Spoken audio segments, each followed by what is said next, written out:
My name's Jonathan, and I'm the host here of Chicago RE Investors Meetup. And our goal here at our meetup is to help every one of you and myself get to our next step in real estate. I always refer to our MINS, our most important next step, and we're all on the same journey to financial independence, to spend more time with our families, to do these things. And what I've found for me is that it's much easier to learn from people like this who have done it before and know what they're doing, opposed to do what I had done a lot in my past, which is try and do things on my own and learn things the hard way. So I'm really good at doing that. But my biggest piece of advice to you guys would be to network with these people, network and with anyone who's just a step further ahead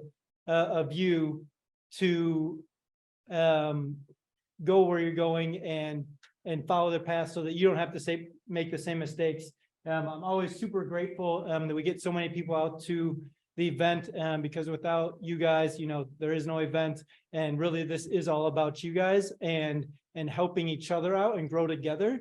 I know for a long time, I was just a scarcity-minded person. I was trying to do everything on my own. And I found, the easiest way to scale is to grow together, not apart. And so I always try to encourage everyone to get out there, network, and be confident that, none of us know what we're doing. And just like my sweatshirt says, like, it's okay not to be okay. I'm not okay all the time with my money, with my confidence, with my insecurities about what we're doing. Like, real estate is something that's very challenging and hard and fearful. And so the more I've found I can let everyone know that I'm not okay, the easier it's gotten for me. So I just encourage everyone to be open, understand that we're all in different spots and we're all here to help each other.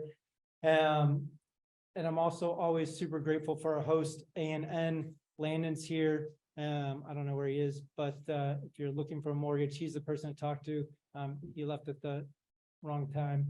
And also Nina, the owner, was here earlier. But yeah, they're both amazing. This is amazing space. I'm always super grateful to have the space, have the room for you guys to come. And the one thing I like to touch on every time is giving. And so what we started doing this year was to ask for a $10 donation to come to the event that we donate to the True Value Boys and Girls Club, where I'm on the board of directors. I know Rose already donated, so thank you.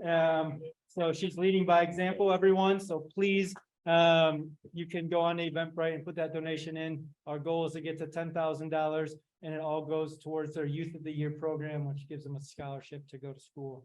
So I'm always trying to promote that. And then every meetup, I always ask a question from our audience to see if someone has the courage to speak up about something that's going on in their life. And I want to know what imperfection you have currently that you're embracing and working on. You got one, Terrell? Yeah. Yes, my friend. What is it? So I would say, like you said, kind of getting yourself more involved with people, just getting out of a box of trying to do everything on. I kind of have that problem. I'm trying to do everything on. I think I know it all sometimes, but I really don't. So if I did, I'll be a lot farther of it. So I'm working on that. And I'm trying to be more around people, learn as much as I can. People just be a sponge. Yeah, I love that answer. Yeah, it's so much easier when you get around people. So yeah, give away a book every time. Imperfections by Brene Brown, probably one of my favorite authors. By far, it's really helped me to embrace my courage, vulnerability, and kind of be my authentic self. And I found when I worked more on myself, it was much easier to work on my real estate businesses because I was more happy inside and wasn't so much worried about what was going on the outside. Last thing I was touching on is the 3 steps I think will make you successful in whatever you're doing, whether it's real estate, you're buying a cleaning business, a laundromat, whatever it is, and it's make sure you educate and learn. So I learned a ton through reading, going on websites like Bigger Pockets. And number 2 is networking. which you guys are all doing here. And number one is taking action. I think it's so easy to get complacent and get into that paralysis analysis where we can't make a decision. And, you know, one of my favorite quotes is the easiest way to get ahead is to get started. And I think that's always the hardest part, is to get the snowball moving. So I always encourage everyone to be as decisive as possible. Use the data we have to make the best decisions possible, which is why I always have my friend Jason Wagner here this year to give us the best data possible in Chicago, because, you know, making decisions and being decisive without the proper data leads to bad results. And so I'll hand it over to Jason. He's going to just touch on a couple of neighborhoods, places that we should be investing in and why. Yeah. Cool. Thanks, man. You. All right, cool. Hey guys, good to see you again this month. Jason Wagner, managing broker and owner of Greystone Realty. I'm an investor myself. I've got 13 units. I'm up on the northwest side. And I do this monthly market analysis called the Wagner Report. Basically a deep dive of Chicago. If you're not on my email list, scan the QR code that's right over here. It's a pretty in-depth analysis. We look at every single neighborhood in Chicago, so all 77. We break it down by single family homes, two units, condos, and price appreciation, all kinds of neighborhood metrics and stuff. So I'm going to go over just kind of what's been happening over this last month. And if you were here last month, this is kind of the same story. We haven't really changed a whole lot. We got to sell. So in 3.5 months, all of our inventory would be sold. Right, so the lower the number, the more of a seller's market we're in, the higher the number, more buyer's market we're in, because this is the lowest recorded that we've seen in Chicago. So we had a very big inventory problem, and that is why we have prices being very stabilized at this point. Because our big metric that we look at right now is under contract activity. We're down 22% under contract activity. Basically means how many buyers are in the marketplace right now. And we have seen all the buyers flee this market. All those COVID buyers that were in the market, they have actually gone away because of higher interest rates, right? So we got a big decline in buyer activity. But the thing that most people don't talk about is new listings, and that's like the sellers. How many sellers are coming to this market? Sellers are not selling right now. They have either no mortgage or they've got a very low mortgage at 3.5% that they refi at. So if they were to sell right now, they'd be buying up at 6.5. So a lot of sellers are motivated to be selling, right? So that's kind of the same story that we've been seeing on the multifamily side. Asking rents are about $660. This is up 4% from last year. So we're seeing some nice rent growth. Vacancy rates are about 5.5%. So that's actually a nice number. Historically in Chicago, we've seen between like 6 and 7%. So vacancy rates are a great number. Cap rates have been unchanged at 5.6%. And then multifamily price per unit is actually still increasing up 2 to 3% from prior year. So what drives the market right now, guys, I've plotted the 30-year fixed mortgage on this side on the left, and then we got the consumer price index. This is all inflation, right? So we all know that interest rates were at the lowest of lows. They've sky high to about 7%, and then they've kind of come down recently. And that whole reasoning is because we did peak in inflation back in June, right? So we continue to see good inflation data kind of coming through. And so we should likely see interest rates continue to decline. Right now, this was registered at 6.7%. This last week, we actually saw a bigger decline in rates. So I'm excited to see what that number comes in next week. Overall, and then I kind of break down condos, single family homes in 2 to 4 units. So our orange line, single family condos is blue line, and then this is our 2 to 4 unit line. And you'll just see these, we're not seeing any price movement at all in these property types. And it's all driven by our low months of supply and our low inventory levels. Even though all of these buyers have retreated, right? We still have low supply, so it's supporting all of our prices. So we're not seeing any free fall in prices. And so that's basically the story. Prices are going to remain flat. Inventory is near record lows. Sellers are hesitant to be selling right now due to those higher trade-up rates. Buyers are, there's not as many buyers that we've historically seen in the last 2 years. We're kind of back to that normal market prior to COVID. So there's still buyers out there, right? So it's not like their properties aren't selling. They definitely are. And then we do expect interest rates to fall as inflation continues to settle down. So since I am a broker, I got a couple tips for you guys. March and April are historically the best times to be selling a property in Chicago. That's when you see the most buyers in the market. So if you're getting ready to sell, make sure you're like getting on this week or next week. And then inventory will remain low, but when you do go to price your property, be at fair market value. You can't be stretching price right now. It won't sell. You've got to be at fair market value, maybe a hair under. So last thing I want to show you, this is a cool thing. This is an analysis that I do. This is the top north side neighborhoods for cash flow. So if you are a house hacker or if you're looking to add to your portfolio, if anybody's heard of the 1% rule, so the 1% rule is basically you take your monthly rents, divide it by your purchase price, and if that formula comes to be as close to 1% as possible, like that's a deal that you should be looking at. So I just took that same idea and I did it for these neighborhoods, and then I was able to organize like, hey, you know, I did this because I couldn't find cash flowing properties, and I'm like, well, how can I like figure out Chicago or where is going to be the best place for me to spend my time looking? Well, so I organized this based off of the 1%. Okay, so you'll see if you can't read this, you know, the top few are West Garfield Park, North Lawndale, East Garfield Park, Austin, Humboldt Park. Those obviously come with a little bit more risk. I kind of play in my own, where my own portfolio is at Jefferson Park, Belmont, Craven, Portage Park. And so I like this section here for myself, but everybody's gonna be different. And I have all of this data on this table right here. You can sign up for my report, but you can grab one of these sheets. It has literally every single neighborhood and all the rent to price ratios on them. So you can kind of identify where should I be spending my time looking for deals. So thanks for the opportunity, guys. If you want to sign up for the report, just scan the QR code. I'll turn it back over to John. I knew nothing about real estate, couldn't tell you the difference between a Georgian. I went to work for a fix and flipper for about a year. That's when I started learning the business. And then at the end of 2019, I said, I'm doing it full time no matter what. And just went to real estate in 2020 before the pandemic, and just kept going ever since. How old are you? I'm 25 now. Okay, 25, and you started wholesaling at 20? 20, basically 21. 20, okay. How old are you, just for context? Yeah, I'm 45. Okay, So, but I'd have been like, I don't even know anymore. What's 2012? Yeah, but so my point is two different people in two different stages that you can get tons of good advice from. The reason I knew Blake made it big, I was at the gym at Anytime Fitness, and I saw him on the commercial on TV, guys, and I was like, dang, I was like, that's when you know things are going the right way, when you get a commercial going for you. I want to jump back to the very, very beginning, and I want to know what your first deal was like that you ever did, how you found it, you know, what the struggles were in finding it, and kind of like what motivated you to get it done. Yeah, so my first deal was actually in Sauk Village. But my wife and I on Friday nights, like, you know, we still worked, we had corporate, you know, we had day jobs, right? Just like probably most of us here do.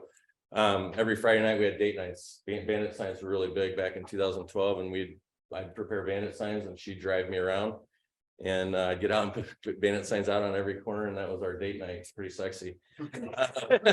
It did kind of pay off though, right? So, but yeah, I got a phone call from a guy that lived in Schaumburg. He had this house in Sauk Village. I put it under contract back then for 13 grand. But you know, it took a lot of seller phone calls. You know, I didn't know what I was doing.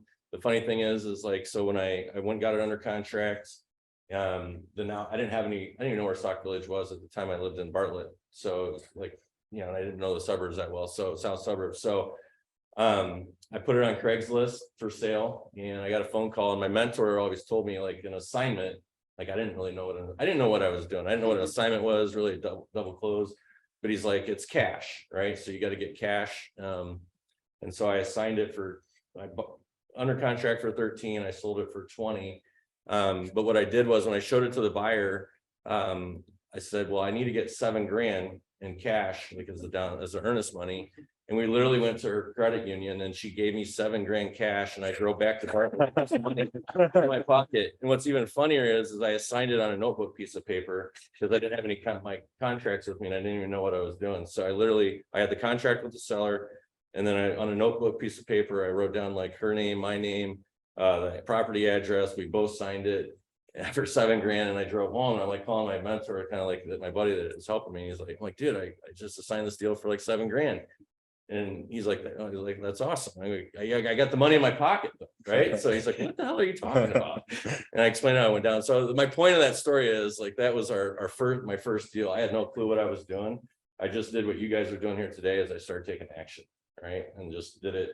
I mean, we probably put bandit signs out for 4 months before we ever got our first deal. So it might take longer or less for you guys. Most of you are probably smarter than me, so probably get it done faster. So, but yeah, that was our first deal. Yeah, so my first deal, again, I didn't really know anything. My friend, he had some realtor friends who were helping him out, and he had watched all the YouTube videos. So he was doing a lot of the real estate stuff, and I was just doing the marketing. It took us about 8 months to get our first deal. We tried cold calling. We tried reaching out to wholesalers, Facebook ads, mailers. We tried a bunch of stuff. And then one day we found this scammy looking webinar talking about PPC, which is pay-per-click on Google. You know, when you search, you see an ad. And we did that. And about 1 week later, we had a lead come in. It was a duplex in Woodlawn, and he won $90,000 for it. My friend went to the realtor that he was friendly with, and he said, $90,000 is a deal. Lock it up. That's what a buyer is going to pay. So my friend went down, negotiated him down to 73, put under contract. We showed it to all our buyers. Not a single one of them wanted it at that price. So we called another guy. He was a wholesaler, Fernando. He doesn't do wholesaling anymore. And he showed up the next day with a $5,000 check and a buyer, and we wholesaled it for 17 grand, split it 4 ways. And I think it just sold about a year ago for about 500 grand. Yeah. So the buyer got it, rehabbed it, refinanced, cash flowed, and then probably double his money. Yeah, so what I'm hearing is it was not easy to get started for anybody. And they just took action, figured out what to do, put up bandit signs, cold call, direct mail, PPC, you know, everything works in my opinion. You just have to lean in and be consistent and persistent are the things I always like to remind myself. One of the other things I want to point out too is I think both of them said they had a mentor. And how did you guys go about finding that person that you could go to for advice? And because I know for me, that's probably one of the biggest game changers in what allowed me to keep moving was having someone I could go to when I didn't know what to do, because that's usually the scariest part for me. Yeah, so I guess my situation was I had a childhood. I grew up in a town of 3,000 people. Mom and dad was a construction worker. Mom was, worked at an office admin, right? So, but I had a childhood buddy. We both worked in the machine shop together. And in 2010, 11, I started seeing him, like he didn't go to college, and I started seeing him living in Trump Tower. And he had a Ferrari, and I'm like, hey dude, what are you doing? And he's like, I'm doing real estate. I had bought rentals in 2006 when the market, bought rental property back in 2000. My first, actually, like in 3 months, we bought like 8 rentals or something like that. So, but full time was in 2012 when the wholesaling started. But I kept calling him, and he was a student through like Dean Graziosi back. He bought his late night infomercial. And then he just took action. So I pestered him to like help me for like a year. And then finally he called me. He's like, listen, are you ready to get started? I'm like, dude, I've been calling you for a year asking you to help. Like, I'll do anything. He was like, here's the deal. I'm going to teach you how to do it, but I'm going to, if you don't do anything, if you don't do what I tell you to do, I'm never going to help you. So, he's like, go get buyers. He's like, here's how you get buyers. Start making phone calls. And like next week, call me with 10 buyers on your list, or don't call me. So I went out, did the work, got 10 buyers on the list. And, so I did that for like a month, building a buyer's list and just doing what he told me to do. And so that's kind of how I got started, was through him. But someone that was already in the game doing it. I mean, if I were you guys, like meeting people at real estate events, Eli did a great thing working for somebody, like learning from them. I mean, how can you go add value to someone else's life and do it without nothing? Like I did for him, like my buddy, I was like, I'll do whatever you ask me to do. I started helping him build his business, help him build a business here in Chicago. We partnered on stuff, and it's just being able to give back. Because I mean, obviously, it's a lot of time for someone that's, you ask Elliot to like, hey, can you help me? Like he's running a full-time business, right? So like, but if you can help him in a way, I'm not. Maybe you don't want people to come to you as a mentor, but I'm just saying, like, if you go to somebody that you want their time, but how can you give it to them for free and put in the time and willing to do it, have them give it back to you, right? So. That's my story. Yeah, so back when I started out, finding mentors was just off the cuff, maybe I'd go to an event, I'd meet someone, or I was sitting at a friend's wedding and he invited me to something and I met someone. So that's kind of how I got started. Nowadays, I'm a lot more intentional. So if say I want to meet someone or I want to learn something, I'm going to figure out who I want to network with and who I want to learn with. And then I'm just going to figure out how I can kind of, like Blake just said, is provide value. So there's really a couple ways I do that. Number one is I host a meetup. So if I want to network with someone, I just invite them to come speak. And I found that to be probably the greatest way to network with people, because then they show up and you get to talk to them for a half an hour and you've already provided value by giving them a stage. Number two is if they're a buyer, typically if they're in real estate, they're looking to make money in real estate, and just whatever they are, just bringing them the dollars or the business. So if it's a cash buyer, or like right now, I'm really interested in development opportunities. So I just connected with a couple developers, found out what their buy box is, and I just drove up and down every single block in that neighborhood, jotted down every address that needs to be torn down, every vacant lot, and just sent them all mail pieces. And every time they call me, I reach out to the developer. What are you going to pay for this thing? And then try to lock it up exclusively for them. So that's what I do. We're just trying to find out who in their network are they friends with, get in with those people, become their friends, and they'll introduce me to them. Yeah, that's so good. I think, yeah, for me, mentors, they kind of come when you least expect them to. And I know, like Blake said, it was one of his friends. And so for me, a lot of mine just started out with people I met with at one of these networking events. I said, hey, can we go out to eat? Can we go get a cup of coffee? And then that slowly turned into something more. And usually, I like to work with people I like and that I'm friends with. And so those people end up, being my mentors who are a little bit ahead of me that I can be friends with, and I can also add value to, invite them to meetups to speak. So hopefully I'm giving you guys some value so I can get some of these awesome deals you got. And I'm just kidding. But the other point I wanted to make was, so they all talked about mentors. They talked about their first deal. So in my opinion, like the hardest thing to do is get the deal. And I think Ellie says, like, he got the deal and he just brought it to someone else. I think either one of these guys, if you guys go out and get a deal, cold call, do anything, and you get a deal and you don't have a buyer, like that's the easy part. You come to any of these guys and they'll be like, yeah, of course I'll split this deal with you if it's a deal. Am I wrong in saying that? No, not at all. Yeah. So, I mean, the deal is by far the most important thing. And so just worry about one thing at a time for me, and worry about getting the deal. And then, figure out what's next and bring it to someone else who can just execute quickly. And then guess what? You just added value to them. And now you guys are best friends. And now you have a mentor in doing something simple like that. We talked about the first deal. How about the worst deal that you guys have had? How did you find it? What was the situation? And what made it the worst deal? And where are you at now? Hard to pick one. Yeah, I mean, I typically, one thing I tell sellers is whenever I sign a contract with them, I almost always try to tell them, hey, this is real estate. There's almost 100% wrong, something that's going to go wrong in between now and closing. And there's always something that comes up, whether it's title issues or foundation or some kind of lien. So I always try to kind of preset that idea. Is this on? Yeah. As well as with my lenders, I've started to do that, saying, hey, obviously these are our projections, something's going to go wrong. I would say right now, the worst deal I'm in the middle of right now is a duplex we purchased in Humboldt Park. We fully renovated the property. It was primarily cosmetic. We didn't do a lot of stuff underneath the walls. And then when we went to sell it, we found out that the previous owner had done work without permits, and now the city's forcing us to pull plans and permits for a full gut rehab. So we're really we don't know if this is going to be a nightmare or not a big deal. So I guess we'll find out in a couple months. But as of right now, that's our big nightmare. Worst deal.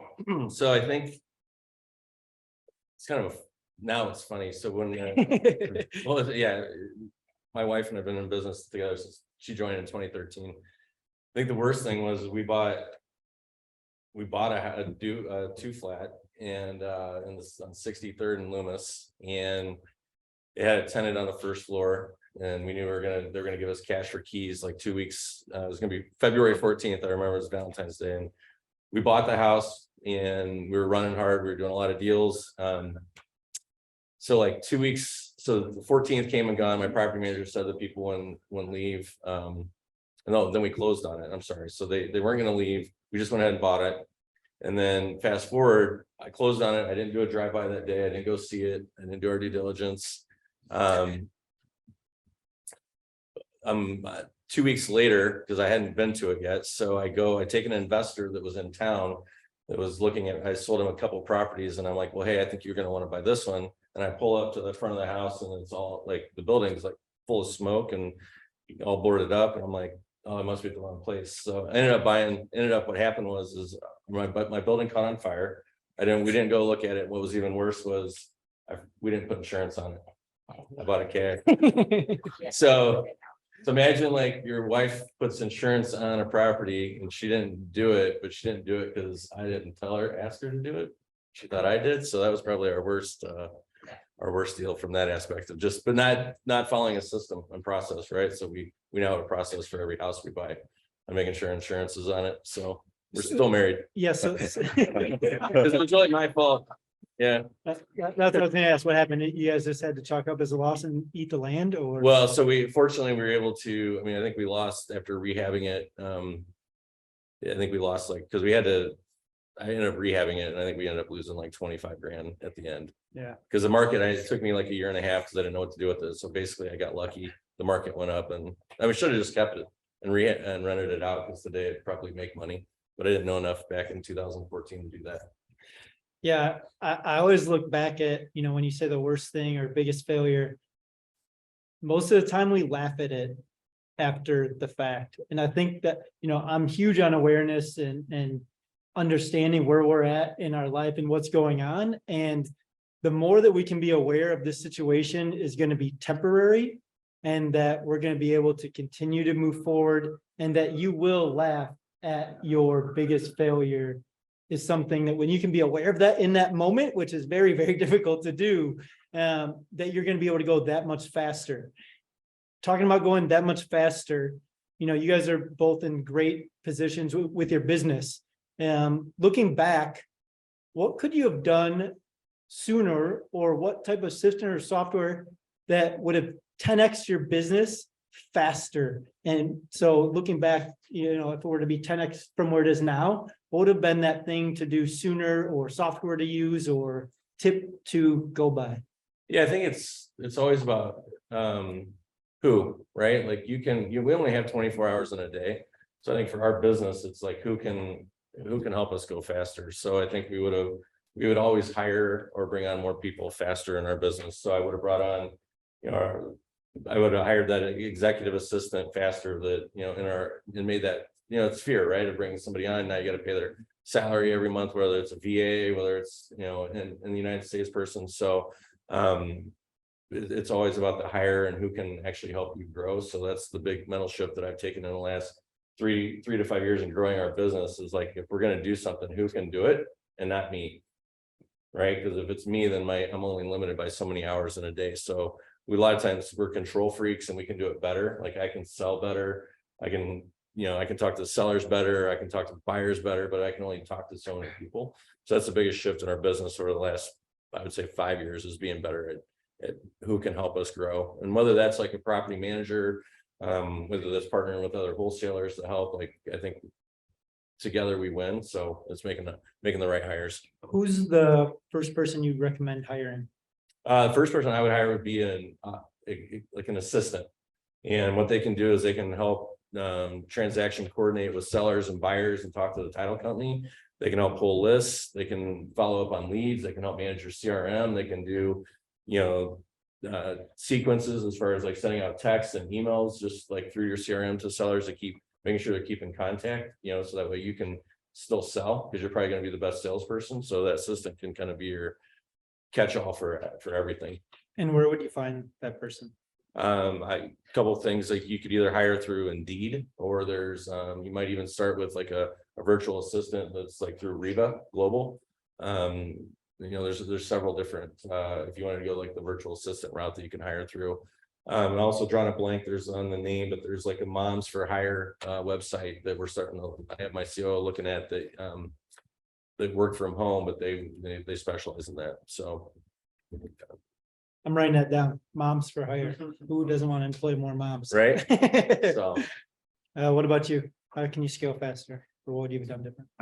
Yeah, I think for me, my biggest regret is always not starting sooner. I know a lot of people laugh when they hear that I started at 20 and I wish I'd started at 18. But yeah, I mean, I think it's always starting sooner, whether that's getting into learning about real estate sooner, jumping into real estate sooner, leaving partnerships sooner, buying real estate sooner. Obviously, that's the big one. You know, there's the meme that's been going around where I think my biggest regret of 2008 was going to elementary school as opposed to buying the dip. But always just, yeah, I think for me, it's always just starting things sooner, because even though, you know, that beginning part is always going to be the toughest, if you just started sooner, if you thought about starting real estate in 2020 and now it's 3 years down the road, you've just lost 3 years and you can't really get that back. So if you're waiting for interest rates to fall or you're waiting for the market to change, there are a lot of people who've been waiting for 10 years.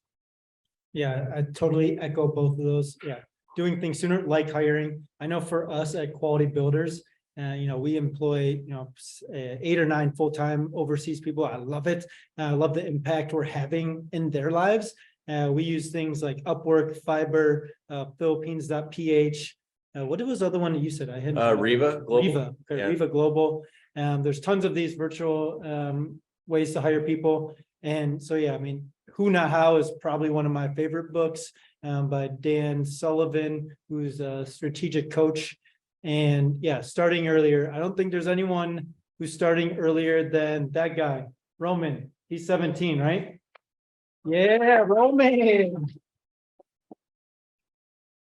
And so, yeah, I guess best tip of advice, or let's go with like software, something practical. What software do you guys use? What have you found recently to be the best marketing strategy? Because I think it all goes in cycles. I'll leave it at that. Yeah, so I guess CRM wise, I mean, REI Simply is good. We use one called Left Main. It sits on Salesforce, but I think it's like for somebody new starting out, like unless you're super techie and have time, I don't think I wouldn't recommend it. It's more advanced, so when you get there, like do that. REI Simply is really good. REI Boss Follow-up, trying to think of that's another one. Two other ones, and there's some on Podio. So there's the biggest thing is start using it, right? And then start setting up your texting campaigns and email campaigns for follow-up. And then what was my the second question? It was marketing. Oh, marketing. I guess so. When it comes to marketing, I think the best advice I can give you is pick one and do it, and be willing to do it for 4 to 6 months. The reason why I say that is because like sometimes things don't work the first 30 or 60 days. You might not get a deal from it, but it's all your money's made in the follow-up. But I mean, I think starting out, texting and cold calling is the best, like most the cheapest format to get leads and start doing that. So, but be willing to do that for 4 to 6 months. And that's the key to the marketing. I mean, we do, direct mail is good, but you also, you got to be able to do that for 4 to 6 months. We run TV ad commercials. That's a big budget though. We didn't start that out doing like brand new, right? That's 20 grand a month to have a commercial now. So, I guess I'm not giving you like the exact one to do, but I'm telling you because I think all of them work. And what I tell you today, in 2 months, it's going to change. And marketing goes up and down. So you just got to be consistent with marketing. That's the number one success that I can tell you over the last 10 years of me being in the business. So. Yeah, so as far as software goes, I think for me, my favorite software is REI Black Book. It's pretty much all-in-one CRM for investors. I've got landing pages, websites, text message marketing, email marketing, voicemail marketing, call recording, multiple phone numbers. So if you ever come to my house, you'll see on my computer that tab is pretty much always open because that's how I'm communicating with everyone, my buyers, my sellers, my meetup. Pretty much everything in my business is run through REI Black Book. So I would definitely get that. What I really like about it is the drip campaigns. I've had sellers on drip campaigns and they never responded And after 2 years, they finally reached out and said, we're ready to sell. That's Never awesome. once spoke to them. And 2 years later, they finally reached out saying they're ready to sell. And I don't even know who these people are. We get calls like that all the time. They call. We have a text message sequence, and like one of the text messages like this super apologetic, I'm sorry if I offended you text message. And we'll get calls all the time where people are apologizing and I have no idea who they are. I never sent that text message. It just goes out automatically. And so that's definitely part of it. That follow, like Blake said, fortune's in the follow-up. I've got sellers, I've been talking to them for 2.5 years. So that follow-up is really important. As far as marketing goes, typically, if you're new, I do typically suggest cold calling and text message marketing, primarily because it's super easy to start. Anyone here can pull list, skip trace it, and cold call it today and have leads coming in today. However, as you get more advanced, I definitely think Google leads are the best leads we've had. Google ads are pretty expensive, but they're the high quality leads if you know how to run them. We have to outsource that. We hire someone to run our pay-per-click ads. But I do my own SEO optimization. So those are free leads that we get inbound, and those are the best leads. But it does take a lot of time to get those SEO leads. Yeah, and I think it's important to note the difference in that marketing, right? You can be cold calling and texting to people who have no idea they want to sell their house, or you can be paying for PPC, or you can be sending direct mail, or you can be on a commercial. And then people are reaching out to you, which is why that's more expensive marketing, because that's a warm lead opposed to a cold lead. I'm going to just stop there and kind of see what kind of questions we have, because I'm sure there's a ton of them right here from the get-go. I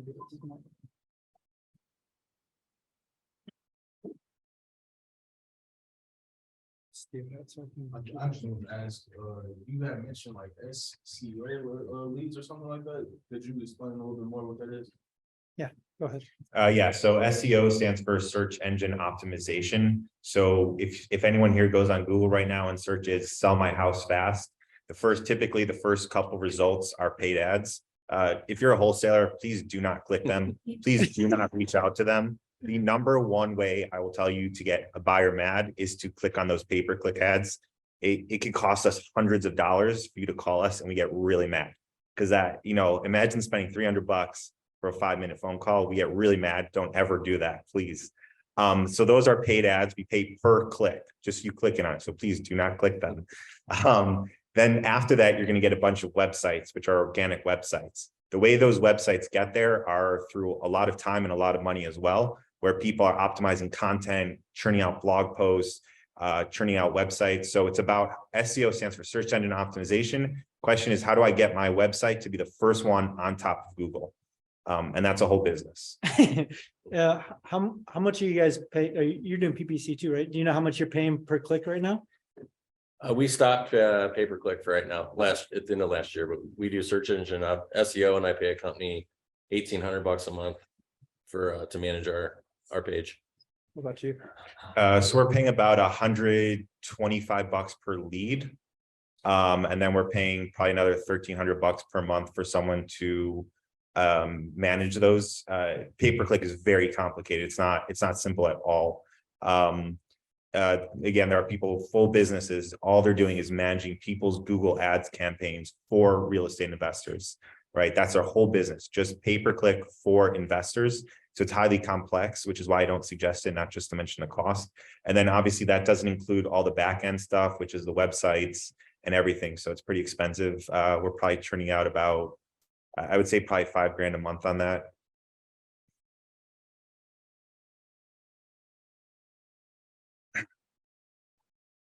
As you guys are sitting here talking, I guess the question came to my mind as far as where in your business did you, or how in your business do you start to see where, you know what, I need to switch up my market?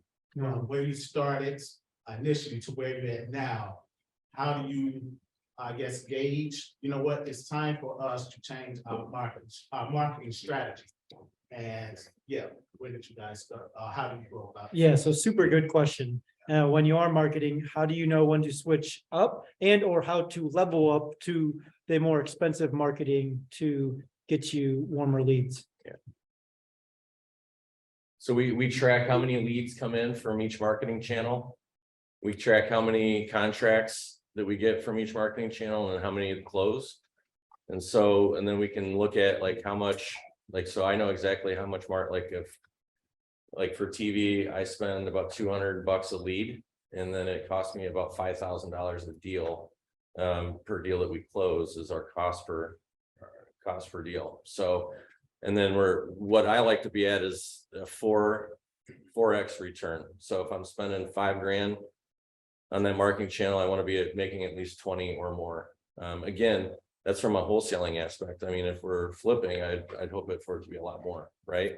So like anything above if it starts to go below 4, for like in the 3s, like we start looking at like, should we keep that or should we get rid of it? But I don't even look at it for 6 months.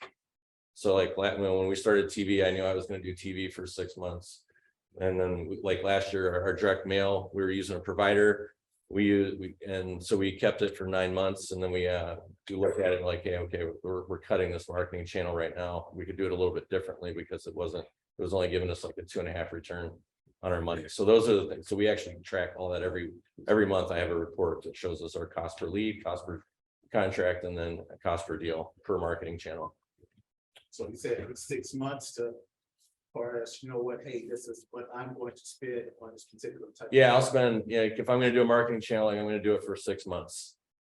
Then if whatever that cost is, then, do I have the ability to spend that? Otherwise I would do the cold calling and texting because it's the cheapest, right? So, but can I do that?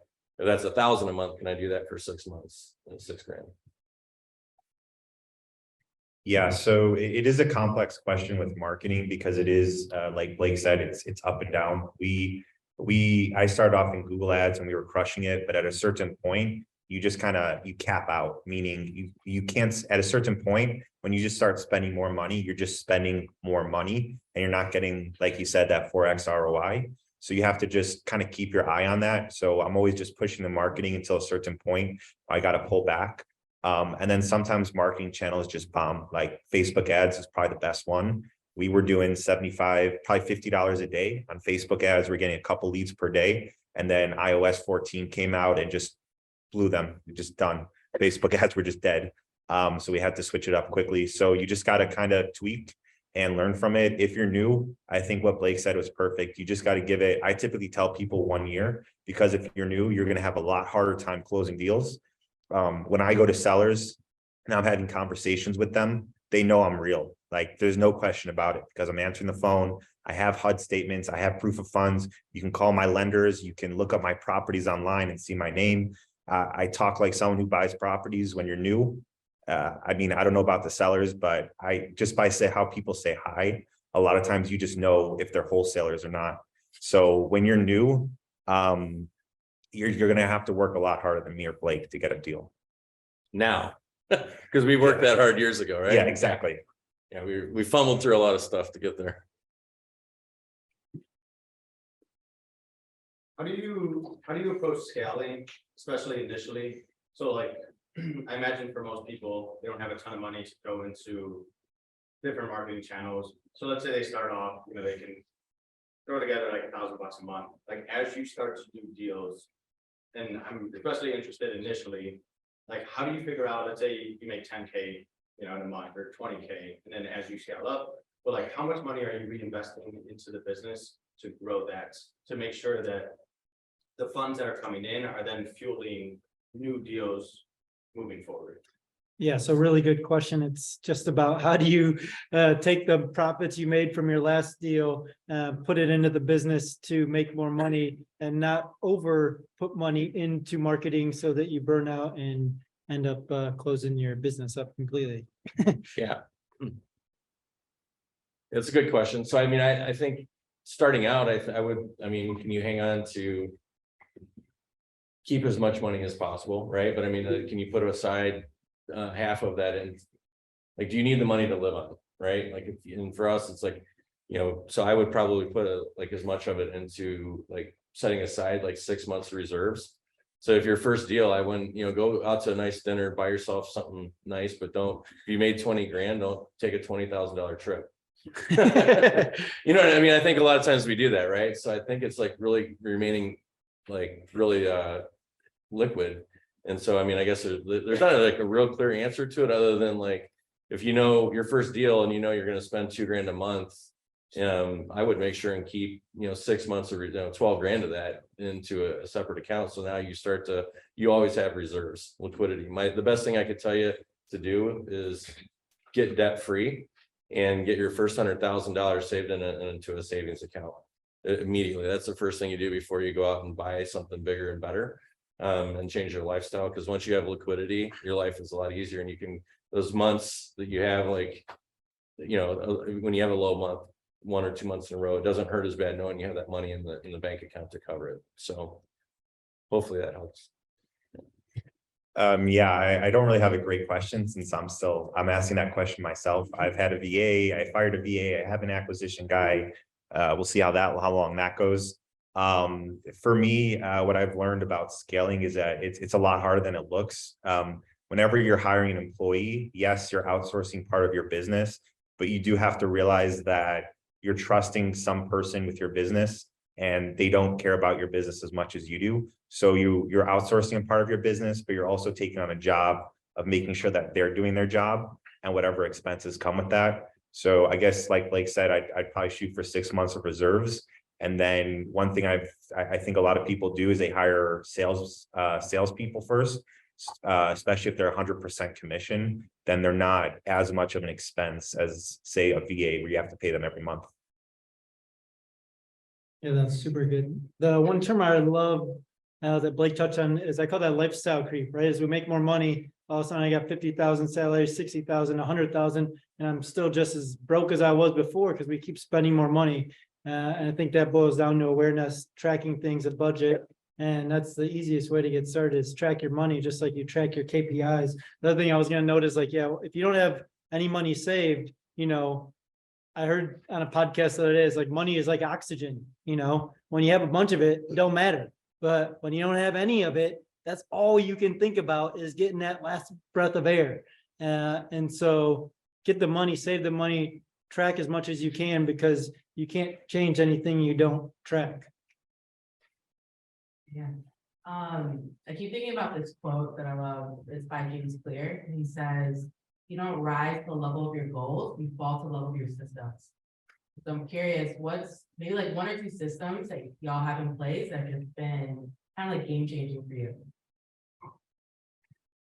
Yeah, so there are a couple systems that I have that I think really set me out. Number one is I won't read a text message or an email until I'm ready to respond. So if someone texts me, I'll maybe swipe down and read the email, but I won't click on it. That way, at the end of the day, when I have a couple minutes, I can go through my phone and see, how when you don't read it, it's maybe highlighted or blue. Because I know if I read it, I'm just not going to respond, or I'm going to forget about it. And I think a lot of people, they lose a lot of opportunities by kind of missing those. Same thing goes with my email. My system for my email is, if I get an email, I'll read it. But when I respond or I'm done with it, I'll archive it so it's off my desk. Or if it's spam, I'll just delete it and unsubscribe. And that way, every single day, I open my email and I see, okay, who did I email and hasn't responded yet? Or who do I need to respond to? And that way, everything happens. Same thing with my CRM. Every time a phone call comes in or goes out, there's a task that's automatically created for someone to add a call note, or that they missed a call. That way, if I'm out on a bunch of appointments and I get 10 missed calls, as soon as I'm ready, I sit down and I see all the tasks for who I need to call. I just click them and call them right away. And just systematizing everything, all those repeat stuff that we do, I just kind of throw up a web page, get people to opt in. That's my big thing. Like, if you want to join my cash buyers list, pretty much the only way is for them to opt in. Otherwise, I'd spend all day just jotting down names and numbers. Yeah, that's great. One of the things I would say, like, for you guys, like, new, like, it's knocking out, like, the biggest thing, like, my best productive days are like when I knock out my top 5 things that I got to do, right? So, like, writing those down every night or every morning when you get up and creating that habit. And then offers, like, you guys should be creating a system to get out your offers every day and making sure, as new, like, that's what it's money making action items, right? Like, responding to email is not going to make you probably a lot of money, but getting out 5 offers today is your first thing, creating that kind of system to do it. So, and as Ellie said, like your CRM systems, right? Like your follow-ups, like we have a negotiation bucket, like how we manage our leads from follow-up to negotiation to long-term follow-up. And like big thing we talk about every day is like, negotiation bucket should be the first thing that you hit, because that's where you're going to get your offers out at. And then what other kind of systems, like, is there anything specific to that could help you with? I mean, another thing, like as you grow your team or you grow, I mean, it's every morning, like looking at our KPIs, and knowing that, like a quick huddle, like with your team, knowing what you're doing. And like, I don't know if you have meetings or not with your team and whatnot, even if it's just it's just you right now, right? But maybe it's your attorney. Like, is everyone on the same page of what needs to get done for the day? So, good question.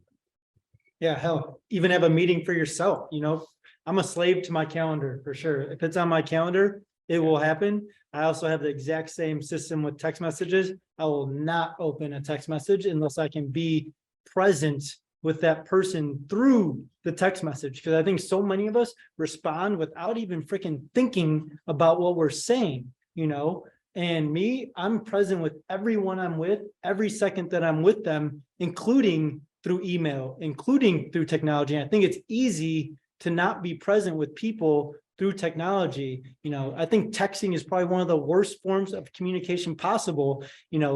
Getting someone on the phone is probably the most important. The text brings the lead in, but getting someone on the phone so they can hear you, understand your rapport, understand who you are, have a real conversation with these people. Because I think that's the most important thing I've always found is make sure that they understand that you're looking out for their best interests. They have something going on in their life that they need help with.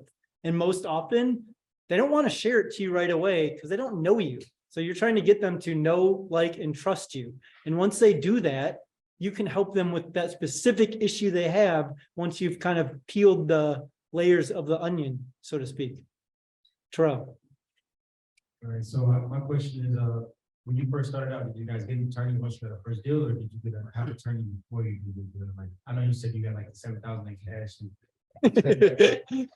With the contract written down, you didn't like take it to an attorney, obviously, and you just kind of did everything out the being, or how did that work? Do you need an attorney basically? Yeah, so the question is about attorneys and contracts and how you started versus what you might do now had you got your first deal. Right.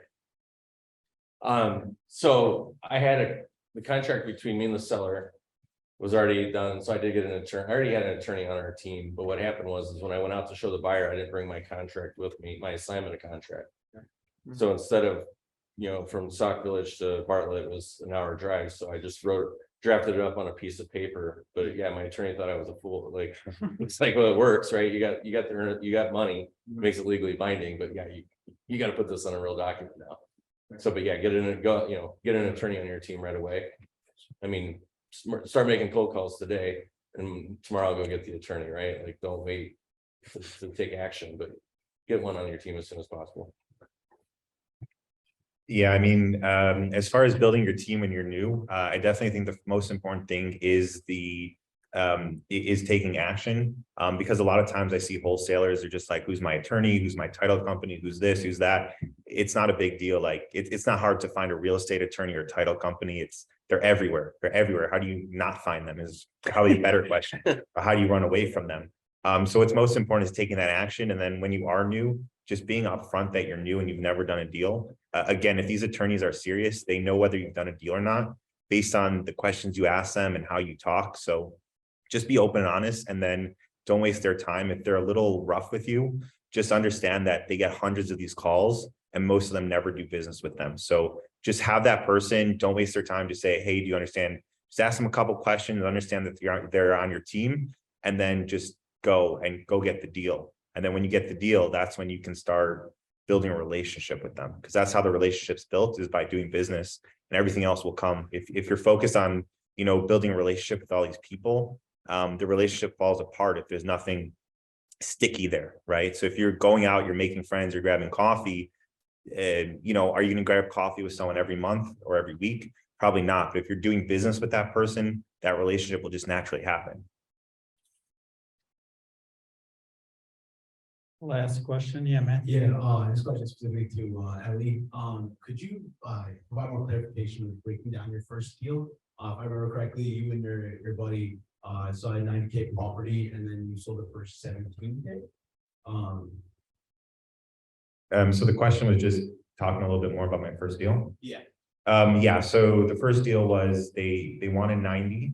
We spoke to an agent who said the property is worth 90, meaning we had to negotiate down. A buyer would pay 90, we need our wholesale fee. So we negotiated to 73 and we tacked on a $17,000 fee.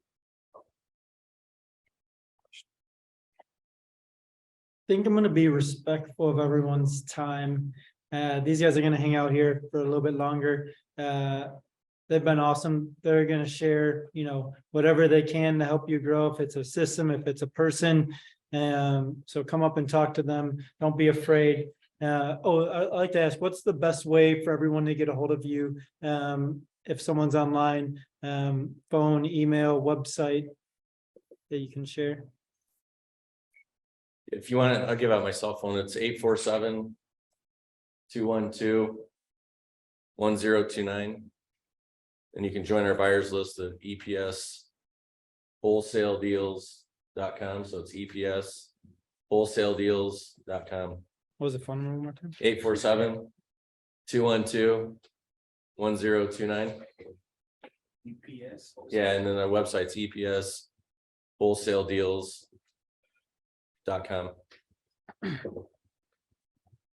Yeah, so for me, it's probably the best way is through Facebook Messenger. That way I could see a picture of your face and remember who you are, as opposed to a phone number. I may not necessarily remember you, especially if it's a couple months down the line. So I have a Facebook group, it's Chicago Real Estate Investors. There's a bunch of them, so just make sure you're in the right one, or if you want a link to that, just come talk to me afterwards.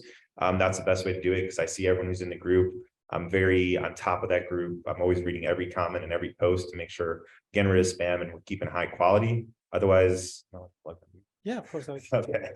I also have my own meetup. We're just down the block, first Tuesday in Chicago, second Tuesday in Tinley Park. So that's a great way to build rapport with me by not just sitting down with coffee with me every month. You can come say hi and I'll remember who you are and we can do deals together. Yeah, the Chicago Real Estate Investors Facebook group. I named ours Chicago RE Investors before I even knew there was a Chicago Real Estate Investors. So I got lucky. But yeah, so lastly, my name is Jonathan Clem. I'm with Quality Builders. And so if you guys want to get a hold of us, we're at qualitybuilders.com. We're on social media, Instagram, like us, tag us.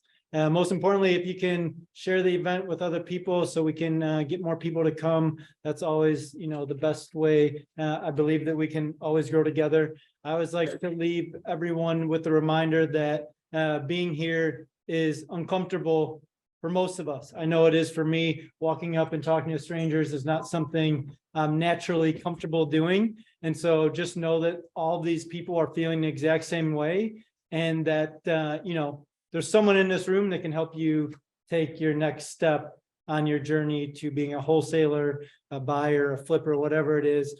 Come talk to these guys, come talk to anyone else here, because, you know, we're all trying to do the same thing together.